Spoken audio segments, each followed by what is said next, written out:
श्री कुंज बिहारी श्री हरिदास। मैं हरिदासी राकेश आप सभी का मेरे YouTube चैनल में बहुत बहुत स्वागत करता हूँ, अभिनंदन करता हूँ। आज हम बात करेंगे कि लड्डू गोपाल की सेवा कैसे करें।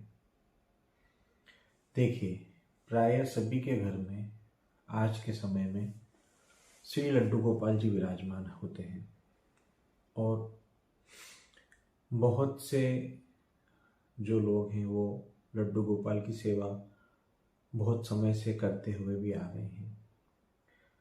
लेकिन कुछ लोग होते हैं जो नए लड्डू गोपाल की सेवा करना चाहते हैं, उनको अपने घर में विराजमान करना चाहते हैं, उनको अपने घर लाना चाहते हैं। लेकिन कुछ बातों का उनके मन में संशय होता है कि हम लड्डू गोपाल को तो ले आएं, किंतु उनकी सेवा कैसे करें, कैसे उनको भोग लगाएं, कैसे उनको नहलाएं धुलाएं, जो भी उनके मन में जो भाव रहते हैं, विचार रहते हैं, बहुत से उस कारण से अपने मन में ये लाते हैं कि हम ले आएंगे तो हम ये नहीं कर पाएंगे या हम वो नहीं कर पाएंगे। तो कुछ बातें हैं, कुछ नियम हैं जो लड्डू गोपाल जी की सेवा में अनिवार्य हैं। और देखिए, एक सबसे बड़ी बात तो ये होती है कि सबसे बड़ा अनिवार्य होता है भाव, प्रेम, कि आप श्री गोपाल जी को भाव से पूजते हैं, भाव से उनकी सेवा करते हैं। तो सबसे बड़ा नियम भाव है मेरी नज़र में। देखिए, लड्डू गोपाल जी को आप घर में विराजमान करिए और उनकी सेवा में आपको सबसे पहले तो एक भाव लाना पड़ेगा, जो भाव होता है एक संबंध का, जो कि मैं पहले भी वीडियो में बता चुका हूँ। सबसे ज़रूरी जो भाव होता है, सबसे ज़रूरी जो चीज़ होती है, वो होती है आपका संबंध। आप लड्डू गोपाल जी को तो घर ला रहे हैं। देखिए, आप किसी की होड़ ना करिए, किसी को देखकर, या आज के समय में सोशल मीडिया पर भी बहुत चलन हो चुका है कि रील्स डल रहे हैं, वीडियो डल रहे हैं अपने ठाकुर जी के साथ, अपने लड्डू गोपाल जी के साथ। तो उस चीज़ का दिखावा करके या ये नहीं कि उन्होंने डाला तो हम डालें। देखिए, उनका प्रेम, उनकी भक्ति, उनकी भाव जो है वो उनके साथ है, वो उनका है। तो किसी को देख कर ना करें।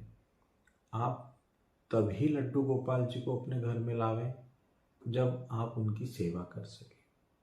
देखिए, सेवा में कोई वो आपसे ये नहीं मांग रहे हैं कि रोज़ मुझे आप 5 ही पकवान ला के दीजिए, या आप मुझे आज इसका काजू कतली का भोग लगाइए, या आज मुझे गुलाब जामुन का भोग लगाइए। देखिए, वो तो कभी आपसे कुछ मांगते भी नहीं हैं। लेकिन अगर आपके भाव प्रबल है, आपकी भक्ति में शक्ति है, तो वो दिन भी दूर नहीं है जब वो आपको चीज का आभास करवा देंगे कि आज हमारे गोपाल जी को भैया बूंदी के लड्डू पाने हैं। तो ये ठाकुर जी जब कृपा करेंगे तो आपके मन में स्वतः आ जाएगा कि आज तो हमारे गोपाल जी खीर मांग रहे हैं, आज हमारे गोपाल जी सोहन पपड़ी मांग रहे हैं, आज हमारे गोपाल जी खिचड़ी मांग रहे हैं। स्वतः आपके अंदर वो भाव ठाकुर जी पैदा कर देंगे कि आज हमारे लाला यह पाएंगे। तो सबसे पहला तो आपका यही नियम है कि आप गोपाल जी, लड्डू गोपाल ठाकुर जी, किसी के देखा देखी में ना लाएं। आप स्वतः अपने मन में एक निर्णय लें, एक भाव बनावे कि हाँ, हमें ठाकुर जी की सेवा करनी है। हम भी चाहते हैं कि हम भी ठाकुर जी को हमारे घर लाएं, लेकिन जिस दिन से लाएं उस दिन से फिर हमारा शब्द हटा देना, ठीक है? क्योंकि फिर वो हमारा अब ठाकुर जी का हो चुका है। जब तक आपके घर ठाकुर जी नहीं है ना, और आप ठाकुर जी को नहीं लाए, तब तक वो घर आपका है।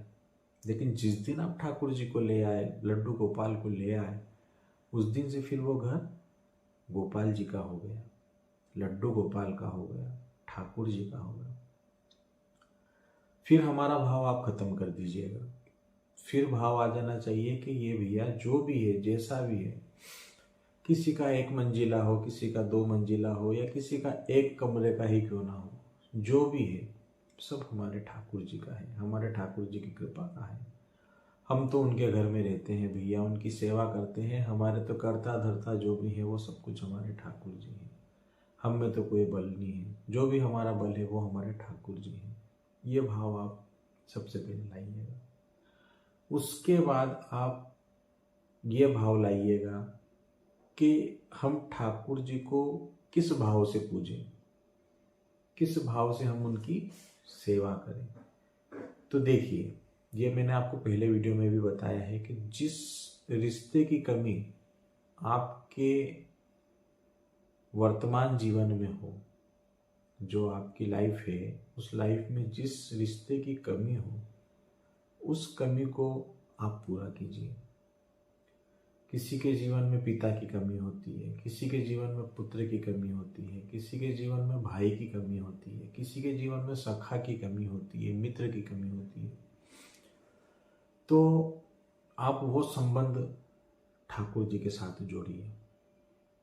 ठाकुर जी को वो संबंध आप बनाइए, पिता का बनाइए, भाई का बनाइए, पुत्र का बनाइए, सखा मित्र का बनाइए, जो आपको ठीक लगे, जिस चीज की आपके जीवन में कमी हो। उसके बाद फिर जब आप ठाकुर जी को विराजमान कर लेंगे, उनको पूजा कक्ष में बिठा देंगे, तो जिस भाव से आप उनको पूजना चाह रहे हैं, जो संबंध आपने बनाया है, वो संबंध आपको निभाना भी उसी प्रकार से है जिस प्रकार से आप एक सशरीर के साथ निभाते हैं।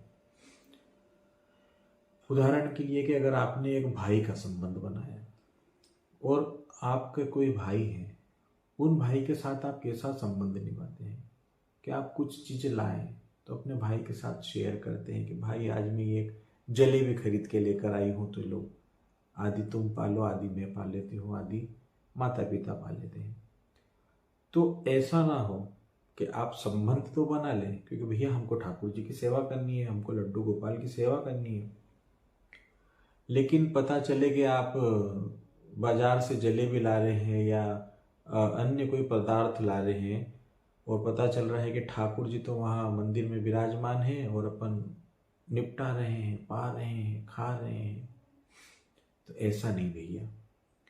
अगर आप संबंध बनाए तो उस संबंध को पूर्ण निष्ठा के साथ आपको निभाना भी है, और वो निभेगा तभी जब आप पूर्ण समर्पण भाव से उस संबंध को मानेंगे और निस्वार्थ भाव से मानेंगे कि नहीं, ये मेरा भाई है तो ये मेरा भाई है। जरूरी नहीं है कि वो आपको कुछ बोले,